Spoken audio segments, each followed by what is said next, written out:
The Mike Wagner Show is powered by Sonic Web Studios. If you're looking to start or upgrade your online presence, visit www.sonicwebstudios.com for all of your online needs. Sonic Web Studios specializes in custom web design, app development, social networking, search engine optimization, domain registration, email marketing, online stores, and more. Since our birth, we have been designing and developing immaculate websites and providing web solutions which are a cut above the rest. As a leading web designing enterprise, we have a team of extremely talented web designers who are well-focused and have the experience of working on multiple web developing platforms such as PHP, Magento, custom WordPress, and more. Sonic Web Studios has been helping businesses of all kinds, whether big, small, established, or startup, impress their audiences with exemplary web solutions. We don't just create beautiful and functional websites. We give you a complete online solution with the main goal of enhancing your yearly revenues. We aim to give your business the online exposure and brand acknowledgement that will help you in achieving increased conversions leading to profitable sales. Call 1-800-303-3960 or visit us online at www.sonicwebstudios.com to get started today. Mention the Mike Wagner Show and get 20% off your project. Sonic Web Studios. Take your image to the next level.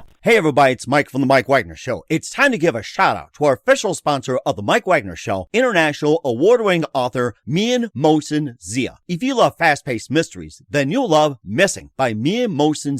Available on Amazon in paperback and ebook. Missing is fast-paced and intriguing with an unforgettable twist. It takes place in 4 countries with 2 strangers and 1 target where truth is an illusion and those you love will be the first to go missing. It's available in paperback and ebook on Amazon. Missing by Michelson has garnered great reviews and is even loved by Hollywood celebrities, including Joanna Cassidy, Forbes Riley, and many others. So grab your copy today. Order Missing by Michelson, now available at Amazon.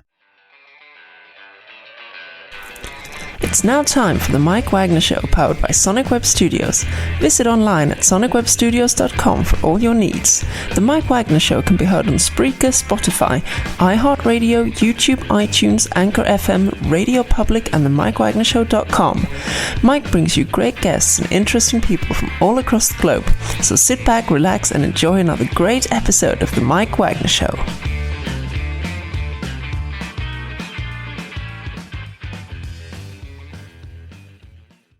Hey everybody, it's Mike from The Mike Wagner Show, powered by Sonic Web Studios. Visit online at sonicwebstudios.com for all your needs. Looking at a professional website without breaking your budget, Sonic Web Studios is the answer. Sonic Web Studios offers fast, affordable custom web designs that blow the competition away. Call today, 1-800-303-3960. That's 1-800-303-3960. Or email to support@sonicwebstudios.com. Mention the Mike Wagner Show, get 20% off your first project. Sonic Web Studios, take your image to the next level. Also, time to give an official shout-out to our official sponsor of the Mike Wagner Show, international warring author Michelson. If you love fast-paced mysteries, you love Missing by Michelson. Available on Amazon in paperback and ebook. Missing is fast-paced and intriguing with an unforgettable twist. It takes place in 4 countries, 2 strangers, 1 target, where truth is an illusion and those you love be the first to go missing. It's available on Amazon in paperback and ebook. Missing by Michelson has garnered great reviews and even loved and endorsed by Hollywood celebrities, including Joanna Cassidy, Forbes Riley, and many others. So grab your copy today before it goes missing by Michelson, available on Amazon. Also, The Mike Wagner Show can be heard on themikewagnershow.com. You can check our Facebook page at facebook.com/The Mike Wagner Show. You can download and listen on Facebook, SoundCloud, Spreaker, Spotify, and iHeartRadio. Also on Anchor FM, iTunes, Google Play, Amazon, Audible, and Apple. Coming soon to Podbean, Buzzsprout, Pandora, and TuneIn. And heard worldwide on Geo 7, Radio Public, Himalaya, and more. Take The Mike Wagner Show with you on any mobile device. Subscribe to The Mike Wagner Show on the YouTube channel. And follow The Mike Wagner Show on Instagram and Twitter today. And don't forget to check out the Mike Wagner Show merchandise like t-shirts, pop sockets, hoodies, throw pillows, tote bags, and more. Go to Amazon.com and check out the Mike Wagner Show podcast. And for more great gift ideas, including Michelson's great books like Missing, Once, and more, go to Amazon.com/Michelson. Make sure you order today. And don't forget to support the Mike Wagner Show on Anchor FM. Also on PayPal at the Mike Wagner Show. And also the MikeWagnerShow.com. And make sure you donate generously today. We're here with a terrific aspiring writer as well, too, illustrator, and a lot more. He was born in North Dakota and raised in West Africa by missionary parents. He's currently in North Carolina right now. He's an avid reader of American and British literature, and he came back to U.S. in 2000, and he's also trying to get some works published as well, too, and just has a lot of influence as well, too. And he did have like one's path to go, but as soon as he found out, he chose another path, and he's looking to basically getting some of his work as well too, and he's also getting his website done by our sponsor as well. Live, ladies and gentlemen, from the Plus Studio somewhere in North Carolina, the very multi-talented author, writer, illustrator, and more, Gabe Michelson. Gabe, good morning, good afternoon, good evening. Thanks for joining us today. Thank you for having me on the show, Mike. Well, it's great to have you on board, too. So you're born in North Dakota, and you're raised in West Africa by missionary parents, and you came back in 2000 to the U.S., and you're an avid reader of American and British literature, and you also have a thing called Getting Published Sucks, and also you also have your website done by our sponsor, by Sonic Web Studios, and you just have an amazing story. And before getting to all that, Gabe, tell us how you first got started. Well, like you said, I've been a reader since I was very little. Started out with pretty simple picture books, just like everyone else. Mm-hmm. And there's a pretty wide selection in West Africa that's different from what you might expect here. Oh, really? One of the pictures I sent you was a book labeled Sundiata. Do you remember that? I'm familiar with it somewhat, yes. Tell me more about that one, yes. Like what Robin Hood is to the British people and what Paul Bunyan is to the Americans, Sundiata is to the Malians. He was the first warrior king, and when I was a kid I read that book, and my parents have a copy of it still. And it was really what inspired the storytelling interest that I've had. I mean, I didn't always pursue that career. In college I studied mathematics of all things, but I've always been interested in reading and writing, and it really only took off once I got back to the States. Huh, that's rather interesting. And what was that one precise moment that simply influenced you into what you're doing for the rest of your life? When I told you I was taking mathematics, I wanted to be a math teacher, secondary education, so teaching high schoolers. Mm-hmm. And it's a grueling task because it requires a double major in college. But once I got into the classroom, once I started teacher aiding during my college courses, I saw how teachers are treated in this country by comparison to what I grew up with. And I knew I could never do that over the long haul. It was just too terrible. So I had to switch path careers. And I'd always been interested in writing, so that seemed like a natural follow-up. And I never anticipated how much I'd enjoy it. Mm-hmm. Even if I'm not published yet, I'm certainly loving every story that I write, even if they're short stories. That sounds interesting, too. And what was life for you growing up in West Africa and also being compared to the States? What's it like for you in West Africa? Ooh, it's like a whole different world. I mean, people are generally the same with regards to how they behave, what kind of lives they live. But there, like people talk about racial minorities here in the States. Over there, we're the minority. Everyone knows that Tubobs, that's what they call white people, are rich and gullible, and that's the normal for them. Of course, it's not true, but it's a stereotype that we lived with. Mm-hmm. And well, like I mentioned, schooling is different. Like you walk into a school in West Africa, in Mali specifically, and it's like entering a church. It's a sacred space because education is so much harder to get for even young people there. Wow. They respect it a great deal more. They revere it, and that kind of feeling was what I grew up with. That's what I was used to. So when I was teacher aiding in here in the States, I realized that we don't have that kind of reverence here at all, neither for teachers nor for schooling itself. So that was the reason why I gave up on education. Mm-hmm. And in West Africa as well, too, you're saying that there's a select few. Is it based on income or race, or is it just like you have to meet all these requirements, or is it there where anybody can join, but you have to abide by a set of rules in West Africa? Mostly it's availability of schools in general. Mm-hmm. Only the wealthiest people can get a full education. And just like any other country, there's a disparity of wealth between the super rich and the super poor. It's just a smaller disparity because there's less wealth in that part of the world. So if there were more teachers, if there were more schools, I'm sure there would be better education and a lot more people. And unfortunately, one of the downsides of that was that people would respect their education less, just like they do here. Mm-hmm. Okay. And then what's the quality of education like in West Africa compared to the United States? Do you think West Africa is the same as the United States? Are they higher? Are they lower? Or where do they rank internationally compared to the United States? Unfortunately, I'm not all that qualified to give that answer because the school I went to was filled with Americans for the most part. I told you my parents are missionaries. Mm-hmm. I went to a boarding school filled with missionary kids. Oh, wow. So the educational standards were not the same as what you might expect from a local school. It was called the International Christian Academy, and it's shut down now. I mean, they shut it down years ago. But I didn't notice much of a difference in standards between that and when my parents were on home service and I was attending a school in the States. Oh. I mean, they spoke English, they had classes, they had grades. It was all pretty much the same. The only difference, the only reason I know about the difference in schooling is because I went to various other classes. I didn't take them, but I also spoke to the people there, and I realized just how different it was for them, how much more it meant to them than it did to people in the States.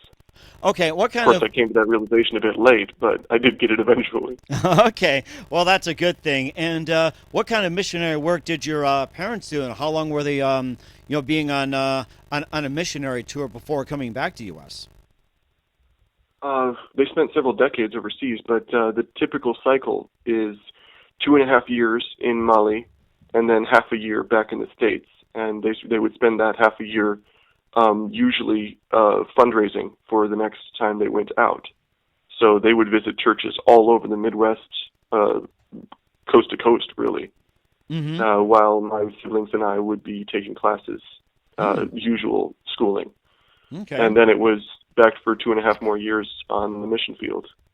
Wow, that is something. Go ahead. Keep going. I'm sorry.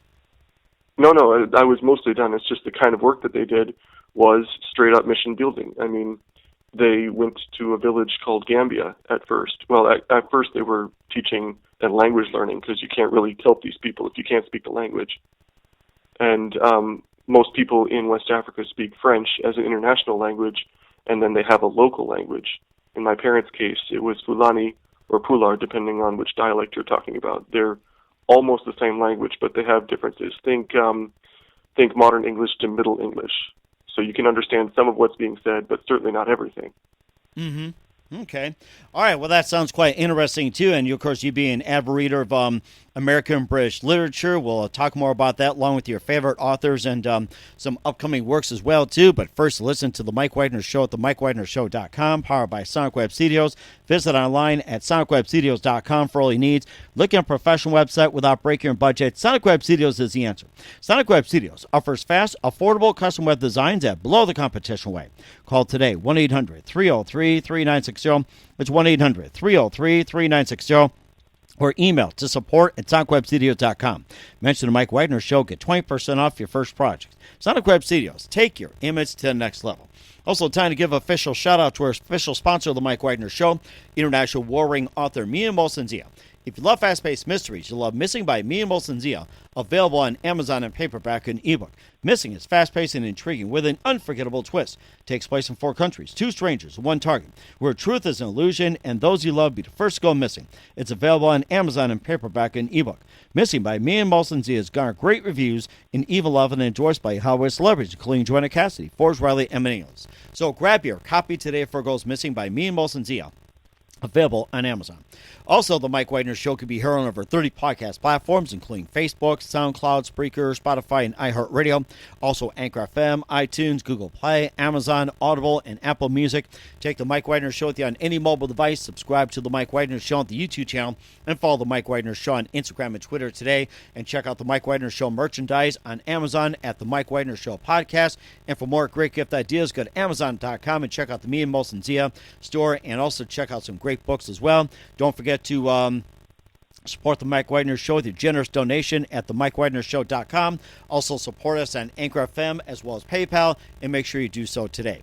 We're here with a terrific gentleman who was born in North Dakota, raised in West Africa by missionary parents, and came back to U.S. in 2000, avid reader of American British literature. Here on the Mike Wagner Show, Gabe Michelson. And Gabe, you've got some works out there. You've got 4 books that you put out, and you've got an amazing story about some of those. And before we get into all that, who are some of your favorite authors and writers growing up? Well, you remember I mentioned the story Sundiata. That's more of a folktale, so there's no author listed for that. But after that, I really got into Richard Adams. Do you know who he is? Mm-hmm. He wrote the Watership Down series, or actually just 2 books, really. But that really captured my imagination because I always loved animals, and we had rabbits out in the village that we kept for meat and for pets. Uh-huh. And then there was C.S. Lewis, of course. He got me started on allegories, Christian allegories usually. Mm-hmm. So I read the entire Chronicles of Narnia. Loved those deeply. One of my favorites, yes. One of my favorites. And what was that other one by C.S. Lewis? Was it Lion, Witch, and the Wardrobe? And, oh my gosh, I mean, just amazing. It was really my first introduction into the fantasy ideals, getting able to put out your story using allegorical means, using something that isn't real as an example. And I was just a kid. I really liked The Horse and His Boy, if you remember that one. Mm-hmm. But after that, I was getting a little bit older. I was able to read the big linchpin, the one that really got me stuck on writing, later on anyway. And that was Tolkien's work. That was the Lord of the Rings books. Oh, and they were huge, a massive slog to get through. But it was worth it every step of the way. Mm-hmm. And of course, you with the C.S. Lewis books and also the J.R. Tolkien books as well, too. What are your thoughts on the movie adaptations of the books? Oh, they're complicated. I really loved the movies the first time I saw them, and my brother-in-law got me a copy of the DVDs, and I was really excited about that. I don't want to get political or anything, because I have strong feelings about that, but I'm not going to inflict them on the audience here. But after the Harvey Weinstein thing, I can't really watch that movie anymore. Mm-hmm. But I can still read the books, so I still have copies of those, and I look through them from time to time when I'm feeling down. It gives me a rush of nostalgia just to flip through some of them sometimes. That's rather interesting, too. And what are some other favorite genres that you enjoy reading? Well, after I was done with The Lord of the Rings, I actually started getting into science fiction, really. Mm-hmm. And so it wasn't just fantasy anymore. Have you heard of Timothy Zahn? Timothy Zahn, I believe so. Well, he wrote a series of fantasy or sci-fi books, and he was best known, as my understanding, he is best known for his work in science, in fan fiction in the Star Wars universe. He wrote a series of novels that really got the whole ball rolling, because once he wrote those first 3 Star Wars novels, dozens of other authors really kicked into gear. Aaron Alston, Michael Stackpole, Barbara Hambly, tons of authors started putting their hats in the ring after Zahn got the ball rolling with them. So he was one of my favorite authors early on. And then I moved back to the States, and I kept on reading that sort of stuff afterwards. So it started out as Christian allegory. Actually, it started out with children's stories, then Christian allegory, then fantasy, then science fiction, and my writing has continued in that vein ever since. That's rather interesting. Timothy Zahn being of the Star Wars genre, and of course, you know, with all those Star Wars movies out there, first there was 3, there was 6, and then it's like, so many offshoots. I'm having a hard time keeping up with. And do you think the Star Wars movies all go along the same lines of the books that Timothy Zahn wrote, or was it more modernized? Was it more like tweaked, wrong way? So, what do you think the Star Wars movies were along those lines, and how accurate were they with the books Timothy Zahn wrote? Oh, no. The movies that George Lucas came out with after the fact weren't based on Timothy Zahn's work. They're completely different stories. So there's no comparison. It's apples and oranges. But I've always been a guy who enjoys the classics. So the original 3 Star Wars movies those were the best by far, and the prequels were garbage, and most of the ones that followed up were bad, in my opinion. But that's just because I'm a purist. I'm kind of a snob when it comes to that sort of stuff. If you want to enjoy an action movie, then by all means watch the more recent Star Wars movies. But the advantage with writing is that you can cram so much more detail in. And that was what drew me to Zahn's work, because he didn't just describe the Empire and the rebels. He didn't just describe the Force and those who didn't understand it or didn't believe in it.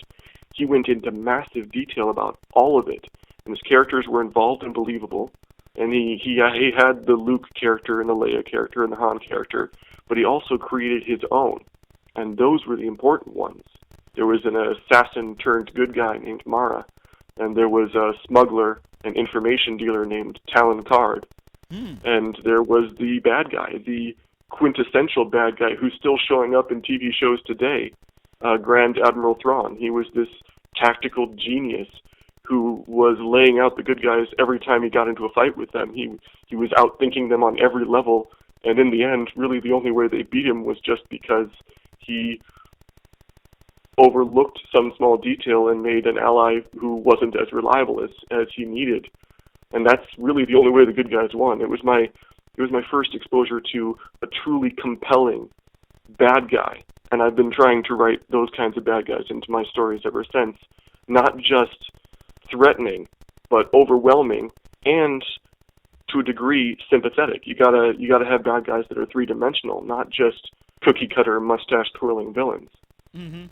Right, exactly, yeah, and it's totally understandable as well, too. And you also have some 4 books you already complete as well, too. And tell us about those books that you had written, too, especially the most recent one.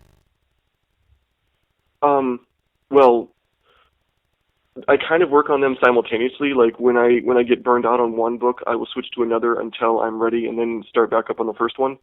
But when it came to the original one, let's see, I also tried writing my own pen one, but it wasn't based on Star Wars. It was based on the Stargate universe. Have you heard of that? Stargate, yes, I do remember that.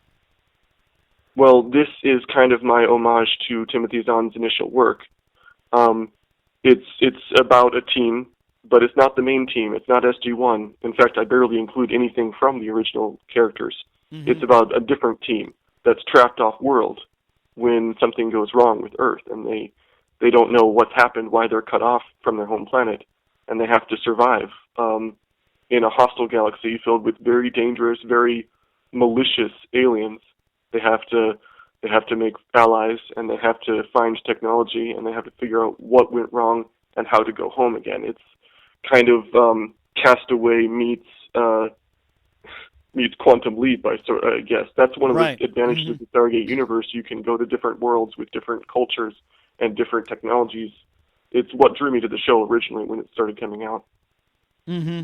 Okay. Well, that sounds interesting as well, too. And I did find them that you got Threads, you also got Code, and also Fade as well, too. So, and also, well, Threads is a really big one. Okay. And maybe just go ahead. Okay.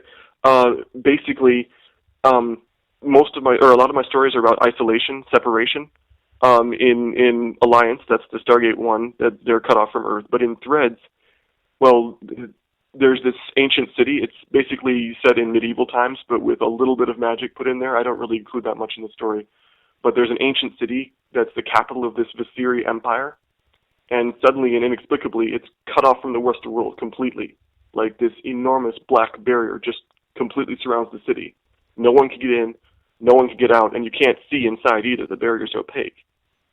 So people don't understand what happened. They can't get anyone out. They can't get anyone in to find out. And because the capital city's been cut off from the rest of the world, the empire collapses in a matter of months while people are trying to fill the power vacuum and all that. So that's the way it stays for centuries. I mean, no one can study it because the barrier's dangerous, too. Anyone who steps inside is gone. They assume they're killed. So when the story starts a few hundred years later, someone has finally found a way through this barrier, a scholar by the name of Joss. And when this Joss person comes inside, she finds that the city is still inhabited. I mean, the descendants of the people who were stuck in the city are still there. And she finds that everything has changed. The language even has changed. She has a hard time understanding them at first. It's that whole modern English to Middle English thing. Like, you'd get some of it, but you certainly wouldn't get all of it. Right. And then she meets up with some of the people who live there, including Ariko. He's the other main character. And he's involved in a fight for freedom because a large portion of the city is basically being held in slavery of a sort. And he's trying to win them some equality, some representation. And he uses what she knows from the outside, and she uses what he knows from the inside. It's a whole, it's not supposed to be a stereotypical white savior story where someone comes from an outside perspective and saves the day. More, someone comes from an outside perspective, and then both perspectives learn from each other, and together they can work through some very difficult odds. Her arrival changes things, but it doesn't fix things or destroy things. It's an involved, complicated storyline. And I'm really proud of it because I spent a lot of time working on it. Yeah, it sounds like you put a lot of work into it as well, too. And of course, you think about with language and writing and everything. And what was an early experience where you learned that language indeed have power? Oh, well, that's the thing. Right from the beginning. I mean, before my parents went out to West Africa, they were language learning in Quebec.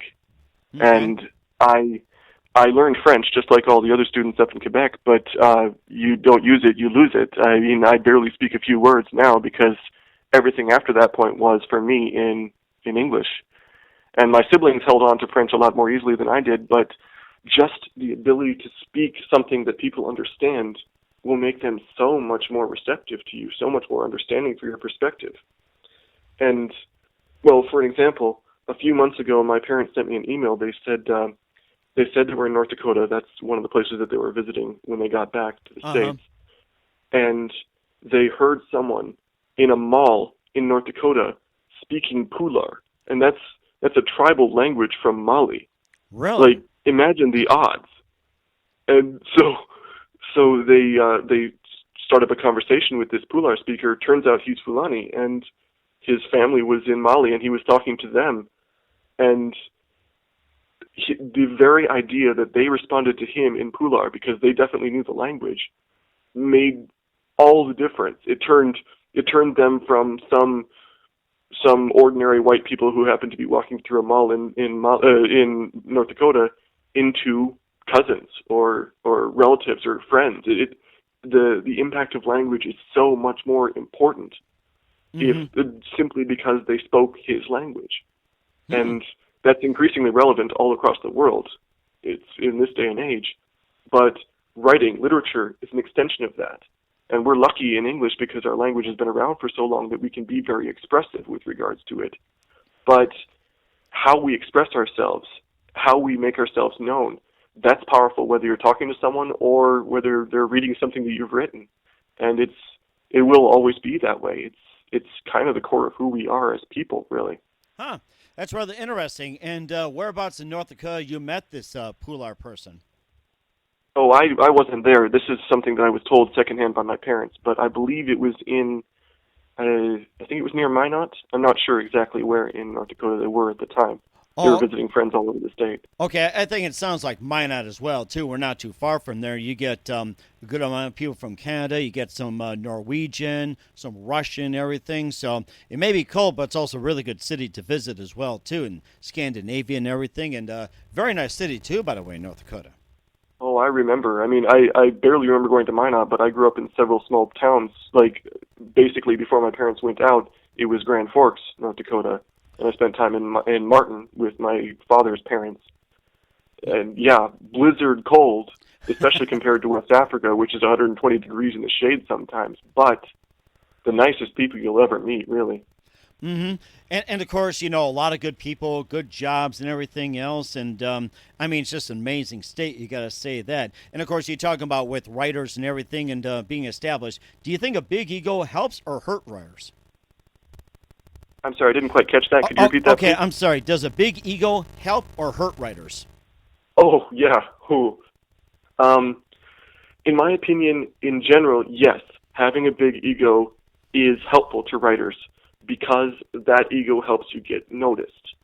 Like, you can take a risk And because there's so much market saturation, because there are so many people putting their works out there, if you write something, to put it bluntly, egotistical, it gets noticed.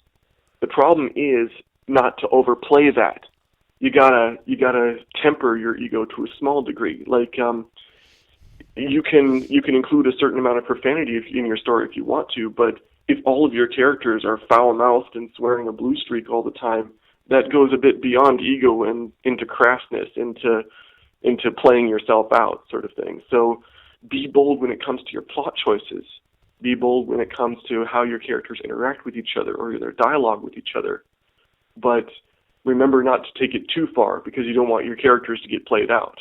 Right, exactly, too. And, of course, being friends with writers and having a network and everything, they can help with your ego as well, too. They give you some support. And what are some of the other authors you're friends with, and how do they help you become a better writer? Well, when I got back to the States, I was writing alone for a long time, and I didn't really... I'm mostly introverted as a person, so I didn't really reach out. When I did, I realized how much different it can be. I joined a writing group, and some of my friends who are still in Michigan, I lived in Michigan for a long time before I came to North Carolina, they are still in that writing group, and I try and listen in when I can, because my schedule is so different from theirs. But the best part about being part of a network like that is getting the outside perspective and the support you need, because people, especially authors, need to be told when their stories are bad. Like, getting constructive criticism is the key. And the key word in that is criticism. They will criticize what you've written so that you can improve yourself. And I won't lie, it was ego bruising to hear that my character was one-dimensional, or that my plot turn was predictable, or that my story just seemed flat and needed more dialogue, more excitement, I guess. And while it is ego bruising, it's necessary to become better. You don't grow a better plant unless you do some pruning on it, that sort of idea. So the writers that I've associated with, and I'm not including them by name yet because they don't really want to yet, right? But I'll include their names on the website once I get their permission. But they aren't published either, but they're extraordinarily useful to me because they hear me out, and I'm happy to hear them out on their writing as well. So every aspiring writer should be part of a group like that. I can't stress that enough. And if you could tell your younger self anything, your writing self anything, what would it be? Well, if it's okay, I'd like to push this question to the end because it's kind of the most important. Oh, that's fine. We can do that. And you know what? We'll actually take a time out and find out what's coming up for Gabe Michelson and more. You listen to The Mike Wagner Show at themikewagnershow.com, powered by Sonic Web Studios. Visit online at sonicwebstudios.com for all your needs. Also brought to you by our official sponsor of The Mike Wagner Show, international war-ring author Mia Molson's Year of Missing, available on Amazon and paperback and ebook. We'll be back with author Gabe Michelson after this time out. The Mike Wagner Show is powered by Sonic Web Studios. If you're looking to start or upgrade your online presence, visit www.sonicwebstudios.com for all of your online needs. Call 1-800-303-3960 or visit us online at www.sonicwebstudios.com to get started today. Mention The Mike Wagner Show and get 20% off your project. Sonic Web Studios. Take your image to the next level. Hey everybody, my name is Forbes Riley, and I'm an American actress and a TV host. And I was delighted when I got my copy of Missing, which is Extraordinary Relation of Ordinary People based on a real life relationship. It's well written. It's amazing. You know, it talks about a man who has lost his wife and his daughter, and it's very well done. I'm going to highly recommend that you go get your copy of Missing. It is a powerful, exciting read. Mr. Mian Moshe Zia. He is the author of Missing. And I want to give a big shout out and a kiss all the way halfway around the world to my dear friend. Check him out at Mia's website. It's called www.miamotionzea.com. Missing, available on Amazon. Again, I'm Forbes Riley, and I will see you again soon. Bye-bye. Hey everybody, it's Mike from The Mike Wagner Show. The Mike Wagner Show can be heard on over 30 podcast platforms, including Facebook, SoundCloud, Spreaker, Spotify, iHeartRadio, Anchor FM, iTunes, Google Play, Amazon, Audible, Apple, and more. Coming soon to Podbean, Buzzsprout, Pandora, and TuneIn, where The Mike Wagner Show interviews great guests, cool conversation, lots of laughs, coffee, and more. Take The Mike Wagner Show with you on any mobile device, subscribe to The Mike Wagner Show on the YouTube channel, and follow The Mike Wagner Show on Instagram and Twitter today. Hey, this is Ray Powers. And if there's one thing you can count on in these unpredictable times, it's that you're in good hands getting some great radio, courtesy of The Mike Wagner Show.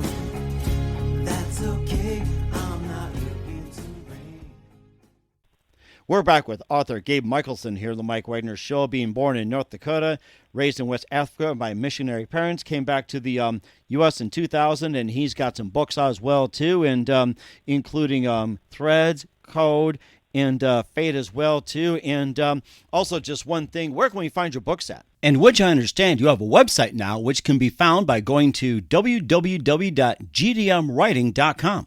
It's my understanding that the website will be once it's completed, and by the time it's broadcast, it should be up and running with everything. However, for now, I'm using a Facebook group. So if you're interested and for some reason the website is down, go to Facebook and type in "Getting Published Sucks," and because it really does.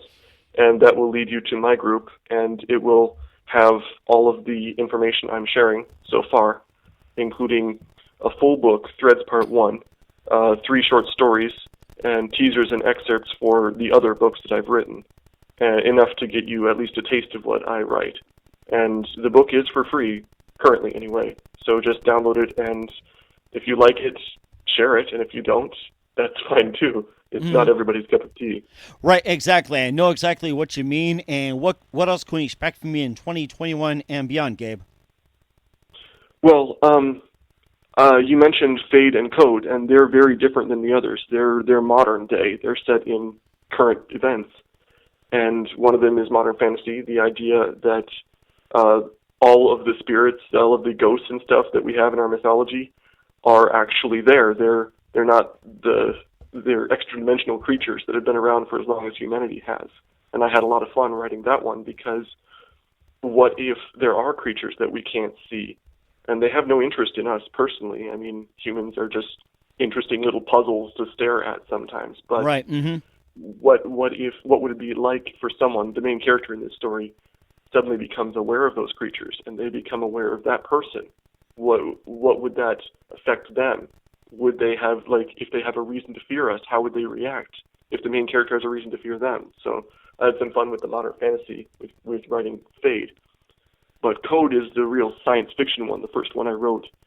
And it deals with something that's controversial, but I think it's very important to discuss. We're developing more advanced medical technology and more advanced artificial intelligence every day that we live on this earth.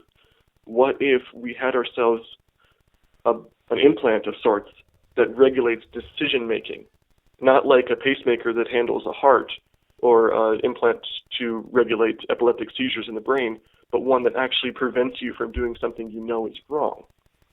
That's the big what if that I wanted to answer in that story, and that's really what writing is all about, answering what if questions, especially fiction writers. That's rather go ahead, I'm sorry. Go on. No, go ahead. The idea is that they develop this implant. They call it a code, hence the name of the story, and once it's installed, a person is no longer able to do anything that they know is wrong, it's like in their subconscious. And that involves physically harming someone, unless it's extreme circumstances, or that involves verbally harming someone. You can't even insult someone unless you know that they won't believe you, that sort of idea. Mm-hmm. And the question I have for you, though, is what if there wasn't just a few of these people? What if there was thousands of them living in a society, everyone with one of these implants? What would that society look like? Would it be a place that you'd want to live? Because I would. Uh-huh. I mean, imagine a child being able to walk down the street in the middle of night, completely alone, in perfect safety, because no one in that society would ever harm that child for any reason. Huh. Interesting. You would be able to trust every other person in the society with your life at all times. And that's a powerful draw, in my opinion. And it sounds like it as well, too. And who do you consider your biggest influence in your career? Oof. Unfortunately, I can't really put a specific name to it. I suppose Tolkien would be the most influential, but that's just because he's so influential to so many people. It's all of the authors. There's hundreds of them with really gripping ideas and really compelling and believable stories and characters. I guess Tolkien is the one I'd have to put at the top of the list, but there are plenty on the list, so I do so hesitantly. Okay. That's interesting. And what's the best advice you can give to anybody at this point? Ooh, well, that comes in three, in my opinion. And the first one is to any publishers or literary agents out there. The first bit of advice I have to give is entirely selfish. Read my work, please. I mean, if you like it, then let me know, and I can send you more of it. And if you don't, that's fine too. But that's the self-plug. That's the self-aggrandizement that I'm not good at doing because, well, I'm a writer, not much of a self-publicist. But the second is to the readers in general, to the people out there who enjoy fantasy work. And that message is entirely about them. You are being cheated out of some very incredible works by a lot of very talented authors and dedicated, especially, like, I consider myself to be dedicated and talented, but I'm not a very good judge of my own skills. But the system is such that if you want to get published, you have to get a literary agent, you have to get a publisher, or maybe a few dozen people will read it at most, all told. Mm-hmm. And of course... And they... Go on. No, go on. I'm sorry. Well, they have such a backlog. They have such a massive pileup of people sending work to them for consideration, sending letters to them for to be read and to be considered, that they could never possibly get to all of them, ever. And so most of them go unread. And it's a sad state of affairs. So my advice to the average reader is pretty simple. Don't just read what comes out in bookstores or what you find in ebook readers or in what you can have to pay for. Read outside the lines, if you'll pardon the pun. Read stuff that people put on series, on websites, like Wattpad, for example. I've gotten comments on my story on Wattpad, and I put it up there, and as far as I know, anywhere from 10 people to 1,000 people could have read it for all I know, but it's where you can get some really good fiction, or you can get some really good science fiction or fantasy, some excellent work by a lot of excellent authors who would never get noticed otherwise. So if you're an average reader, don't just read from bookstores, branch out, read from fan fiction websites, join up with other avid readers, Wattpad, Kindle readers, Smashwords, Draft to Digital. All of these websites have works that are put out by authors like me or writers like me who want to get eyes on their stuff but simply don't have the resources to get it published. And you can do them a favor by reading beyond what people would consider traditional reading. Huh. That's really interesting. And lastly, at your request, if you could tell your younger writing self anything, what would it be? Ooh. I would tell my younger writing self the same thing I would tell any other aspiring writer. It's more important. Writing is important. It's arguably the most important thing that you can do, but it's not the only thing that you have to do. You have to network. You have to self-embellish. You have to advertise your work to other people. So when you're joining that writing group, you have to talk to your fellow writing group about what you're writing and what your motivations are and what your characters want and what your plots are and all that, and get their input and use that input. You have to put your story up for other people to read as well on the aforementioned websites that I mentioned to the average reader, like Smashwords and Draft to Digital and Wattpad and the others. The point is that you have to send out query letters to literary agents. That's how you get their attention. But don't put all your eggs in that basket, because most of them aren't even being read. You have to get their attention in another way as well. Submit your work to writing contests. It's not like doing so will cost you much, if anything, and there's always a chance that you'll win one of those prizes and get a ton of attention on your work. Oh, nice. attend writing conferences, submit your work wherever you can, and the most important thing is to not be discouraged by defeat, because you're going to be defeated a lot before you ever get successful. And I know that from experience because I'm not successful yet. Right, and of course, look at Dr. Seuss as well, too. He sent his first work to thousands and thousands and thousands of publishing companies, and then one of them finally said yes, and took years. I mean, ended up being one of the best generation writers. I mean, that's one I could think of. It's like, it's probably outside your realm, but Dr. Seuss, that was just a great story. No, I read Dr. Seuss just as much as you did. It wasn't all West African kids' books. Right. And, his story is typical. I mean, only the really rich and famous start out with that kind of a platform. The rest of us have to work for it. And if I had anything to say to myself as a younger person or to other aspiring writers, it's to be innovative in how you get yourself out there and to never give up, because you're going to face a lot of defeat before you face success. Right. And that makes perfect sense, too. And once again, we're with author Gabe Michelson here on the Mike Wagner Show. Gabe, a very big thank you for your time. You've been absolutely amazing. Looking forward to having you again soon. Do us a favor. Keep us up to date. Love you back on 2021 and beyond. Don't forget to keep in touch. Once again, tell us about your upcoming projects. What's your website? How do people contact you? Where can people check out your books or purchase them at? I'm sorry, was that a request for what I'm writing now, or was that it? Just tell us about your upcoming projects, what's your website, how do people contact you, and where can people check out your works? The website will be posted along with it, but right now it's getting published sucks, and once the website is up, there will be a link to the new site. But currently, my sci-fi project is about aliens. A species that develops on another planet and never encounters Earth or anyone from Earth for thousands of years. And they're plant-based. I mean, can you imagine what an alien species would look like if they came from plants instead of any kind of mammal? Right. I mean, they would be fundamentally different.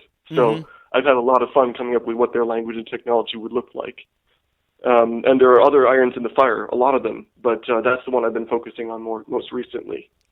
Okay. Well, that sounds really good. Once again, Gabe, a very big thank you for your time. You've been absolutely fantastic. Looking forward to having you again soon. Do us a favor. Keep us up to date. Love you back on 2021 and beyond. Don't forget to keep in touch. And you've been absolutely fantastic, and I wish you all success. You've been amazing. Thank you very much, Mike. Thanks for having me on, and I hope you have a great week. Hey, everybody. My name is Forbes Riley, and I'm an American actress and a TV host. And I was delighted when I got my copy of Missing, which is Extraordinary Relation of Ordinary People based on a real-life relationship. It's well written. It's amazing. You know, it talks about a man who has lost his wife and his daughter, and it's very well done. I'm going to highly recommend that you go get your copy of Missing. It is a powerful, exciting read. Mr. Mian Moshe Zia. He is the author of Missing. And I want to give a big shout out and a kiss all the way halfway around the world to my dear friend. Check him out at Mia's website. It's called www.miamoshenzea.com. Missing, available on Amazon. Again, I'm Forbes Riley, and I will see you again soon. Bye-bye. The Mike Wagner Show is powered by Sonic Web Studios. If you're looking to start or upgrade your online presence, visit www.sonicwebstudios.com for all of your online needs. Sonic Web Studios specializes in custom web design, app development, social networking, search engine optimization, domain registration, email marketing, online stores, and more. Since our birth, we have been designing and developing immaculate websites and providing web solutions which are a cut above the rest. As a leading web designing enterprise, we have a team of extremely talented web designers who are well-focused and have the experience of working on multiple web developing platforms such as PHP, Magento, Custom WordPress, and more. Sonic Web Studios has been helping businesses of all kinds, whether big, small, established, or startup, impress their audiences with exemplary web solutions. We don't just create beautiful and functional websites. We give you a complete online solution with the main goal of enhancing your yearly revenues. We aim to give your business the online exposure and brand acknowledgement that will help you in achieving increased conversions leading to profitable sales. Call 1-800-303-3960 or visit us online at www.sonicwebstudios.com to get started today. Mention the Mike Wagner Show and get 20% off your project. Sonic Web Studios. Take your image to the next level. Thanks for listening to The Mike Wagner Show, powered by Sonic Web Studios. Visit online at sonicwebstudios.com for all your needs. The Mike Wagner Show can be heard on Spreaker, Spotify, iHeartRadio, iTunes, YouTube, Anchor FM, Radio Public, and themikewagnershow.com. Please support our program with your donations at themikewagnershow.com. Join us again next time for another great episode of The Mike Wagner Show.